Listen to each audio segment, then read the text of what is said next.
I'm your host, Ernest Simpson, my co-host, Mr. Edward Joshua. How are you this morning, Mr. Joshua? Like Tony the Tiger, I am great. Great. We have a beautiful day outside today, a wonderful day. Day was a lot better than last Monday, because as I remember last Monday, didn't have any water.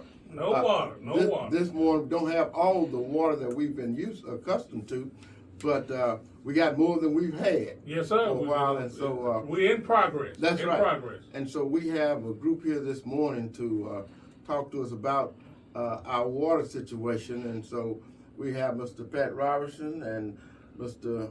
Martin Rawls.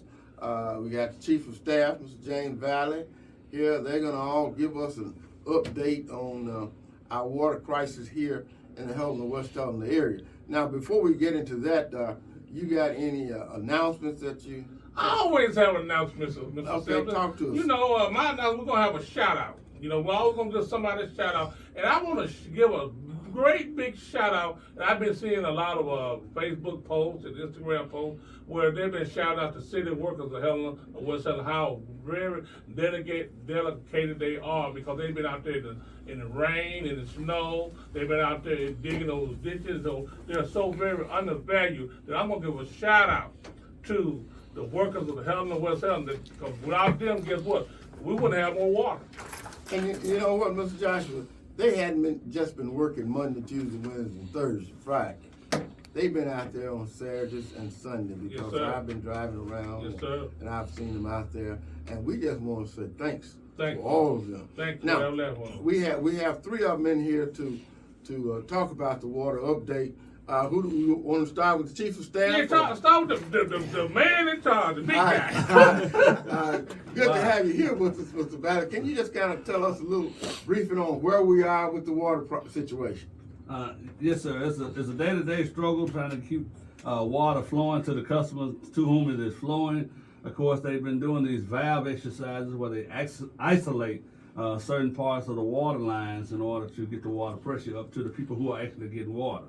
It's my understanding that probably greater than 70% of the people are getting at least some water.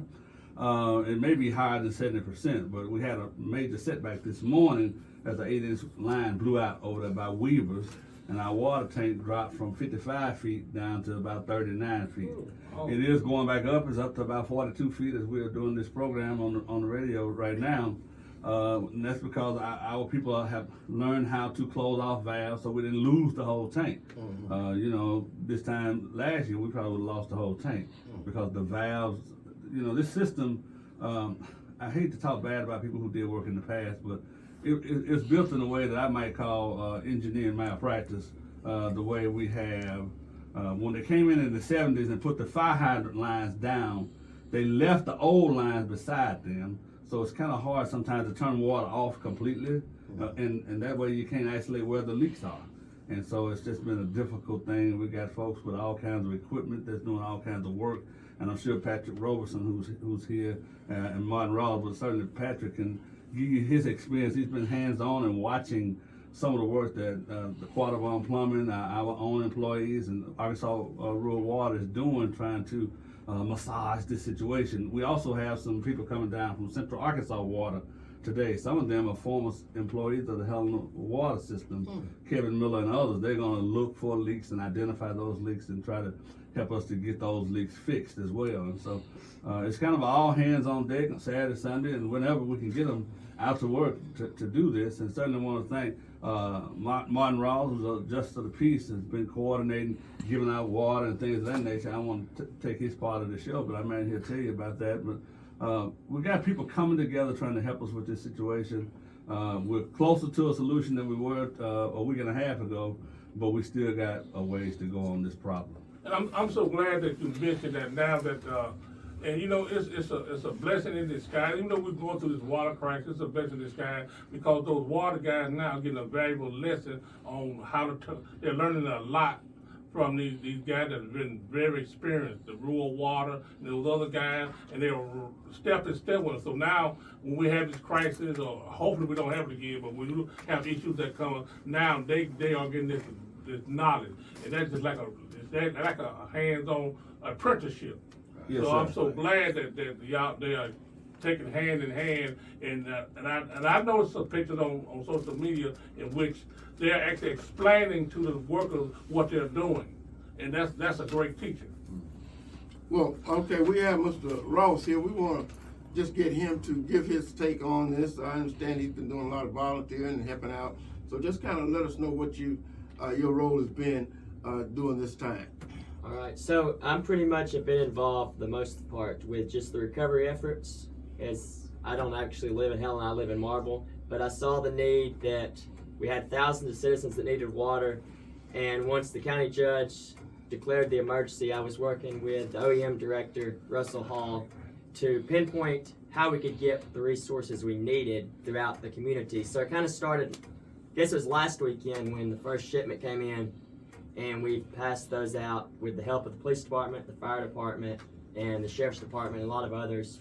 We passed out waters till we pretty much ran out last weekend. Then we got another shipment throughout this week, and the National Guard has been here since pretty much day one with water that you can flush with, and they'll be here until the water is completely gone. Yesterday, I kind of spearheaded a project with some friends around the state. It was solely off donations. We raised over $3,000 of strictly bottles of water, and we also handed out 250 buckets full of water. So that was a really cool experience.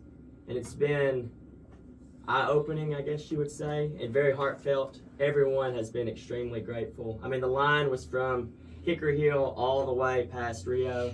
I mean, that's probably half a mile, almost to Wendy's. It was a traffic jam in Helena. Somebody said, why is there a traffic jam in Helena? So that's been that. Today, the county got showers in that they're hooking up now, so those will be available if needed.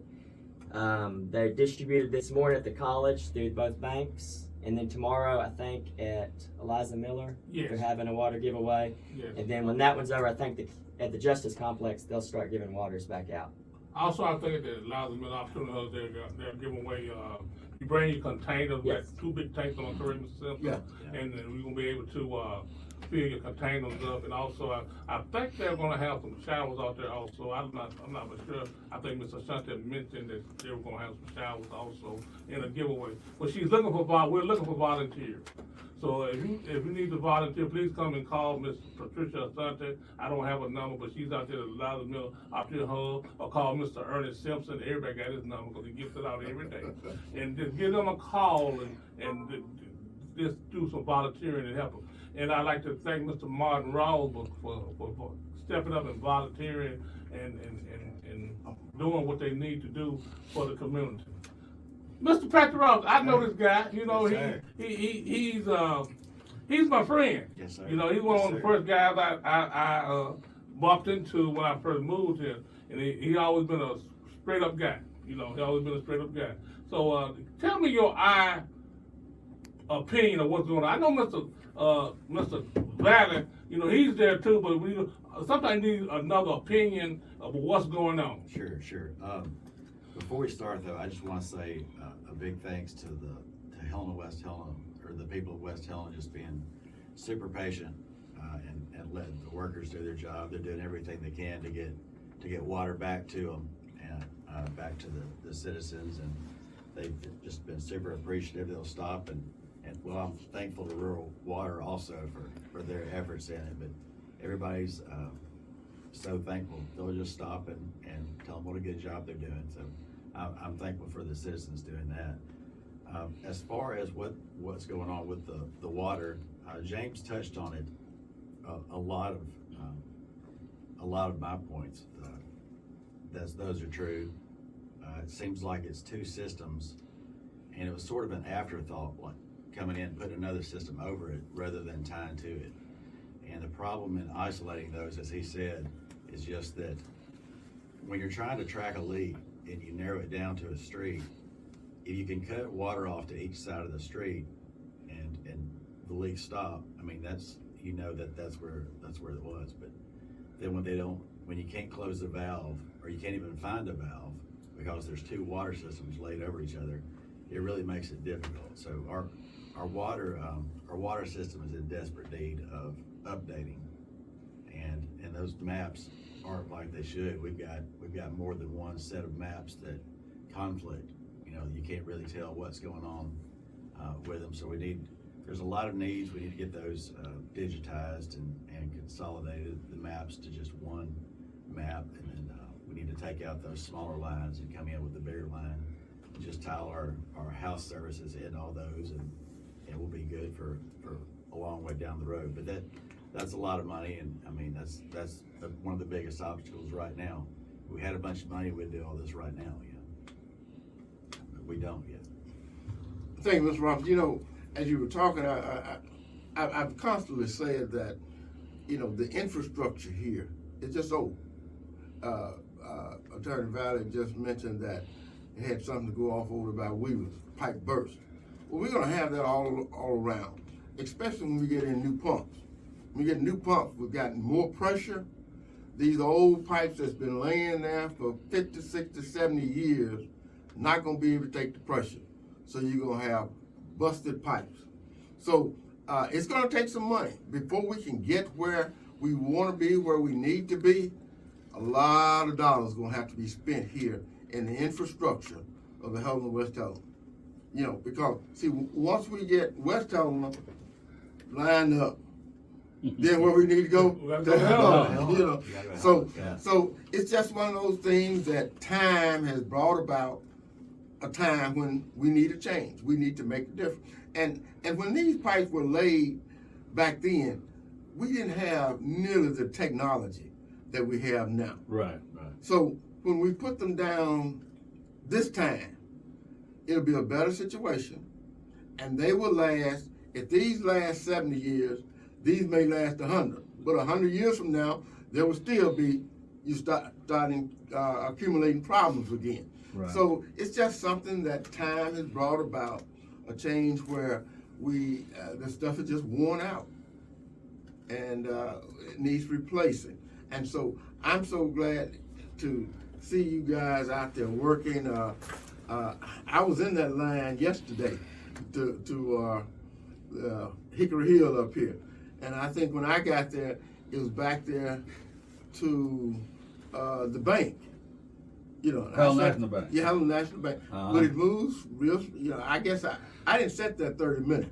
Yeah. So the line moved, and it's so good that I've seen it all across the nation when catastrophes happen, how people bond together.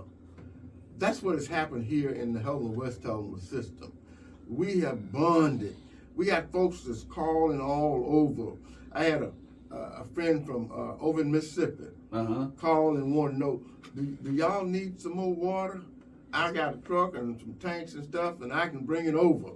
And I said, well, we're doing okay right now, but in the next few weeks, you know, let me holler back at you, and if we need you, we'll call you. Got folks up in Little Rock that's calling and want to come down and do something for the Helena-West Helena area. And also, Mr. Simpson, you know, we have a lot of prominent people that's from this area.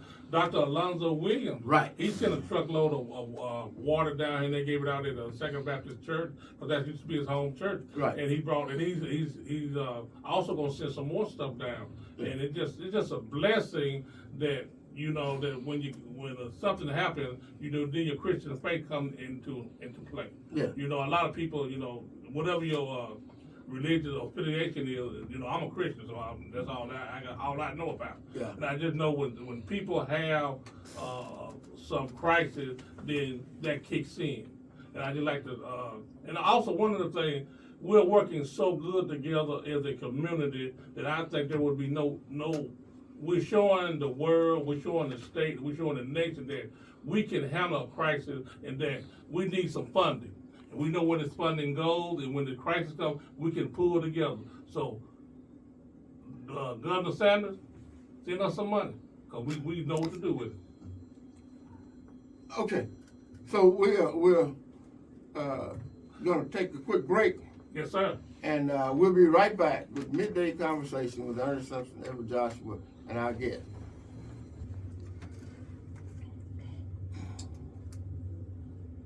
Hey, kids.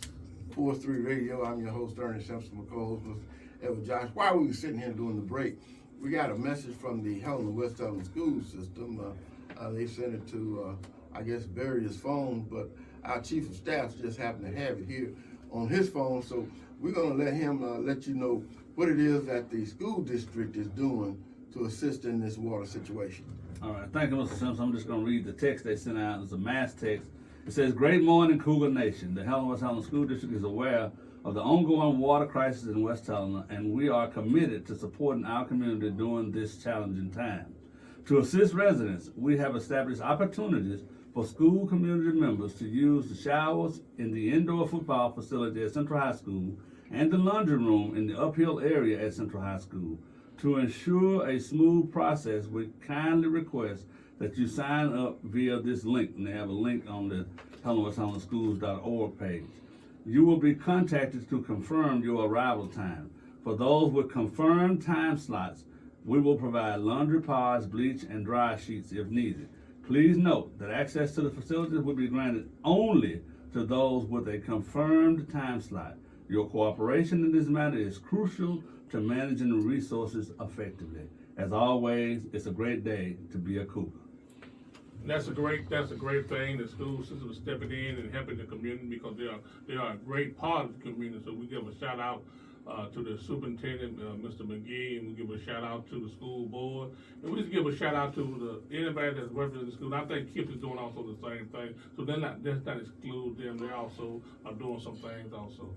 Now, I want to make sure, I want to stress the point of making an appointment. We just don't want everybody running up to the top line, I'm gonna go take me a shower. We don't want to do that. You need to call, set up a time. Yes, sir. That, I can be here at this time. And then when you say you're going to be there at that time, Show be up. there. Yeah. That's right. Because this is something that has to be monitored, and, you're going there on the school campus. So you got to make sure that everything is in order as it should be. And so make sure that you call in and set your time up so that you can go there. And if you've been without a shower for over a week or so, It's time. don't go in there It's and time. take 30, 40 It's minutes. just time. Don't you Yeah, it's just time. But don't take us 30, 40 minutes taking a shower. Don't use all the water. Yeah, don't use all the water. Okay, Mr. Roberts, you've been, I guess, what you call it, boots on the ground? Boots on the ground. Boots on the ground. Boots on the With this ground. situation, I guess, maybe probably since day one of it. And so just kind of tell us what you have seen and experienced since this water price has been in effect. Sure, it's well, one thing I've seen, they do have a lot more equipment than we do. And one thing that's kind of neat they have is just a leak tester, a leak meter where you put the headphones on and you just can go around touching just different parts of metal. And I think James and Don actually heard it the other day where it just sounds like rushing water if there's a leak anywhere around that. Then there's another leak tester they have, and you dig down to the main, and you can just wrap around that pipe, and it'll tell you exactly, like to the gallon, how many gallons are flowing per minute through that line. It's just it's something that, yes, our water department could use. It would be a big help. But then also they have maps out there that we could do. We could have GPSs on our phones, and I'm sure there's probably some kind of funding for that. But we need a lot of updates as far as equipment that would greatly help the water department at all. And their water department's working with limited resources now, I'm sure. I've seen the old maps, and they're doing what they can, and it's great to have rural water down helping too. But as far as also, my business has hugely been impacted on that. This bull order, everything, just nobody wants to buy any drinks anymore. And then I have had to make my own water system using water from Helena. I commend you on that. I'm gonna shut you off because I commend you because I got to have my Dr. Pepper around 4 o'clock. I appreciate it. Thank you so much. But yeah, it's been a task like hauling water twice a day, like 700 gallons twice a day from Helena. But then, you got to look at what would happen, what would the businesses do if Helena water went out? Right. What would even happen? But we've lost thousands and thousands before this bull alert. The first one and just ongoing where it forced us to do something. I mean, I hate it for all the other businesses out there, you know, because it's huge, and I'm on the A&P too, you know, so I see. Tell me a little bit about what A&P Sure, is. the A&P is the Advertising and Promotions Commission, and the hamburger tax, as they call it, we're responsible for where that's spent in Helena-West Helena, but we also see the collections from that, and we really use it to better the quality of life around Helena-West Helena, and also to I guess create attractions and create reasons for people to visit Helena-West Helena. Right, you know that the A&P commission, you know, that hamburger tax, when you pay a little extra half a cent or whatever it is on your convenience food like McDonald's and everything that's fast food. Yeah, gas And hotel. Gas and hotel. And what that does is it helps you use it for tourism. Right. You use it Street like, tourism. and you can use it like for, you see the Christmas lights up and Right. the Christmas lights during Christmas time. They keep the mediums looking pretty and all that type of thing. Right. Festival. Also, That's all us, yeah. That's all the AP commission. You know, Yeah. every time you see something that they're using to attract tourism, that's what your hamburger tax is going to. Right, so, I mean, we do this all the time, and the A&P Commission, we work really well together, but we all agree that it's really a hard sell getting somebody to come here without water. Yes, sir. You know, I mean, it's really what we're doing, we're trying to get people to move here, that's Right. basically what it is, and we just, there's no way, you know, we can until we get this solved. So everybody, it's been great, everybody being on board, kind of focusing on this one task at hand, and we will get this knocked out. But you know, our biggest sale, you know, we might not have all the amenities that all the other big cities got, but we got one thing that we offer everybody. We give good hospitality. That's true. And, you know, that's one thing that attracts a lot of people to Helena. When I moved here, I'm not originally from Helena, Arkansas. I'm really from Hughes, Arkansas, but I found a wife, so I stayed here. And anyway, and one of the things that I learned when I got here was that people were so nice and they were hospitable. And you know, that's the tenth of a small town, that when you come here, and I even had the guys from the rural water, and that one of the first things he said, I heard him he was talking, he said the hospitality is so great here. Right. And I think I was looking at the video of Jane when y'all did the hospital thing on Friday or Saturday night. And Mr. what is his name? Quentin Whitwell. Whitwell. Yeah. And one of the things he said was the hospitality of this area. That's great. He said it was great. Great. So we do have a hot community. Now, Mr. Robertson, you mentioned some tools, equipment that they were using to test the water, to see how much water was running through the pipes and to find out where leaks were and these kind of things. Was that equipment that Helena-West Helena owned through the water system?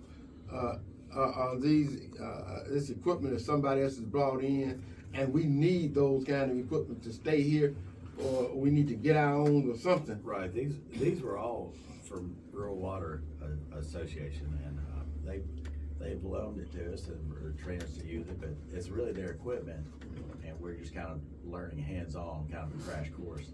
But it's not expensive equipment, as far as it's a few $1,000s, and you wouldn't need, it's not like you need every water person to have one. You know, you can have one or two throughout the department. It's just basic stuff that we need, you know, that help out. So I'm sure that the chief of staff is going to be, well, they probably already talked about it, the chief of staff and the mayor, about purchasing this kind of equipment, because a job is much easier when you got the proper equipment. You know, I've been, ever since I retired, I've been doing mechanical work and stuff. And when you got the right equipment, the job is so much easier. Yeah. So that's what we need to make sure. We got to get some funding from somewhere. Right. And I understand there's quite a bit of money that the president has sent some money down here to the state for infrastructure. So we need to make sure that we get some of that funding to do the work that we need to be done here. We need to not only do the infrastructure, but we need to get that equipment that we need, so that we won't have to spend 3 or 4 days looking for something, but we can take 15 minutes with this equipment and find what we were looking for 2 or 3 days. Yes, So, Mr. Valley, you want to talk to us about what's been coming down the pike for that kind of thing? Oh, well, certainly we kind of learn as we go on this, and some of this equipment I didn't even know existed, but this calibration thing that they're doing, where they can set a device on one of your valves and then go 500 or 1,500 feet away and set a calibration device on that one and measure the difference in what's happening at those two valves and tell you whether you're losing water.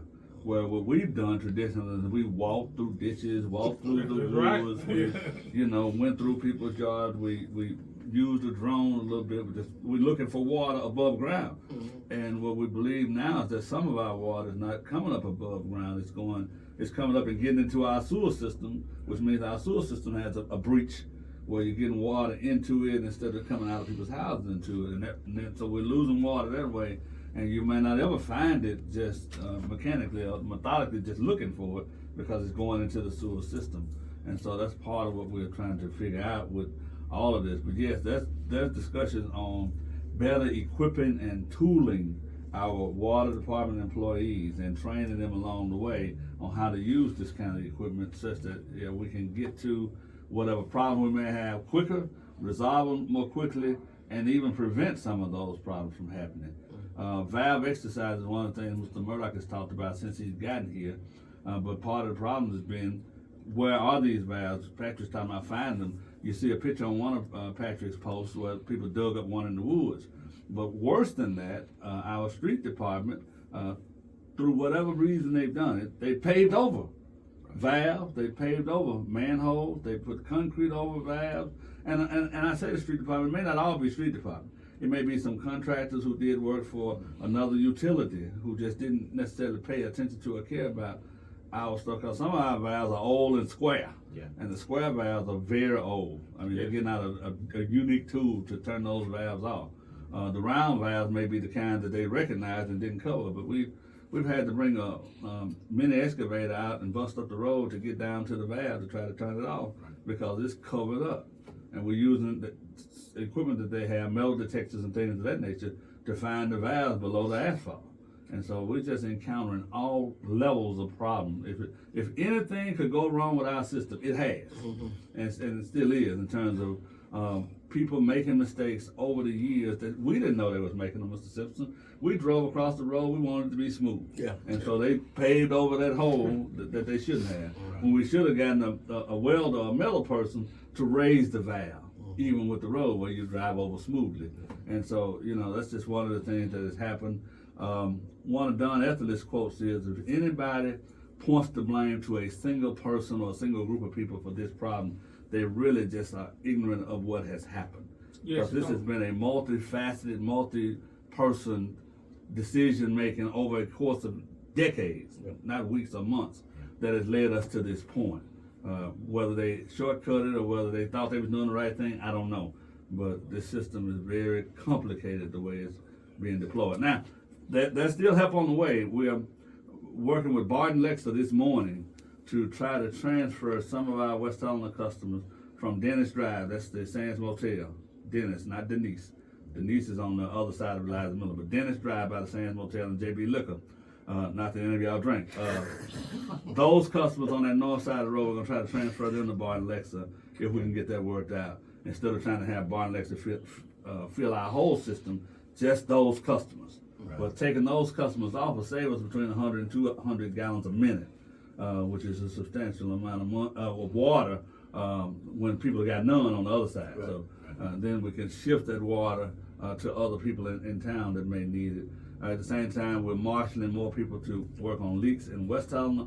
And then in Helena, we're trying to get the leaks down to a point where Helena can send the water safely to West Helena. And when I say safely, where West Helena does not drain the Helena tank, is what the concern has been. So they're working on all those things today. And hopefully we'll have, better solution by sundown. And now, that I'm just so glad that you are telling the listening audience that they're having a multifaceted approach to this problem. So there's not one solution. There's a lot of solutions, and they're just checking them out as they go. And as new ideas come, they're implementing them. Now, this has been a great show, but we kind of over our time now, which is all right, because this has been a great show. And I think that Mr. Roberson, Mr. Rawls, and Mr. Vader, we appreciate you coming by, updating our constituents about what's going on. This has been Midday Conversation with your host, Ernest Simpson, and your co-host, Edward Joshaway. Have a great day, and guess what? If there's any more updates coming up, we will be back, because we are the voice of the Helena-West and surrounding areas. Have a great day.